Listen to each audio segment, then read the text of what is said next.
kokia būtų ta ideali aplinka, nu, ideali kabutėse, tarkim, bet kai va, tu kaip kūrėjas galėtum kurti iš tikrųjų, va, ko reikėtų, kokių sąlygų? Ne, nu, va, tu teisingai tada sakė, reikalingas žmogus, kuris užsimtų, sakykime, tavo, čia kaip, aš manau, visų dailininkų arba tiesioginė, arba pasąmoninė vizija, kad žmogus, kuris užsimtų tavo kūrybos, kaip čia sakyti, pardavimu, reklamavimu, kažkokiu dar. Nu, ta prasme, kad tau nereiktų, tu turi idėją, tu gali pasakyti, sakyti tam, parašom, tai jisai randa, kur gauti tuos pinigus ir tu realizuoji. Nu, tu, sakykim, gauni tai, kad realizuoti tuos dalykus, ką tu. Jeigu tavo galva užimta, nu, ta prasme, siela užimta tuo, kad tu sukursi, tai jinai truputį, nu, daugiau ir vystosi ir daugiau į tą pusę darosi, negu kad užimta skaičiavimais, popieriukais, kuriais ten tu turi susiskaičiuoti ir paskui nedaug dievė dar plytą suklysi, bet net ten kokia sąskaita faktūra, net ten išrašyta ar dar kas nors. Švelniai tariant, menininkui tai čia yra visiškas marazmas.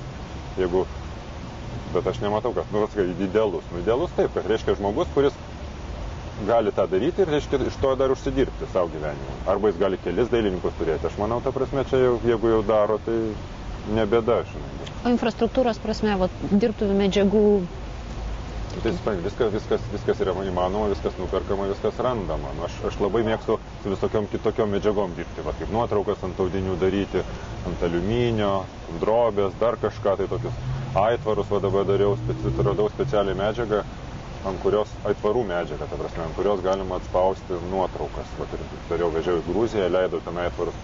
Čia nu, man ne bėda, čia, jeigu yra realizuoti pinigai, tai aš einu, darau, ieškau. Tai reikia tiesiog finansavimo ir administravimo man, buities. Ta prasme, čia nesudėtingumas, ta prasme, susirasti tą viską padaryti, jau čia aš dabar nematau tame jokios problemos.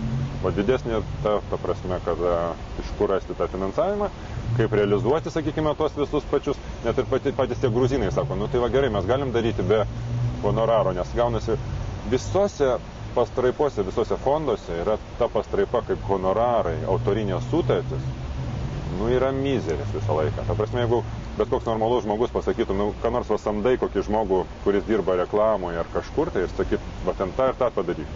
Tai jis gali to padaryti kaip draugas, nes sakys, nu ten va 900 litrų už tą sumokėsi, nu sako, tai aš ten už dieną va tą padarau, ten renginį kokį organizuoju, apšviečiu, ten pakabinu, ten visą, sako, nu man čia ką. O dailininkui tarsi tai yra, oi, koks dar būtent tie buhalteriai, kurie sakė, tai čia labai didelis honoraras, čia mes negalim tiek skirti, vat medžiagom, pieštukams, ten popieriui, taip. Tai aš manau, kad šitoje vietoje yra labai tokia, nu nedavertinimas ir nepasitikėjimas. Mūsų lietuviškam mentalitete, kultūrinėje erdvėje, aš nežinau, sklendžia toks įtarumas, nepasitikėjimas ir ar tai visi mano, kad visi kažkaip pasiema, dėl to visi vieni kitus ir įtaria, ta prasme. Nežinau, kažkaip.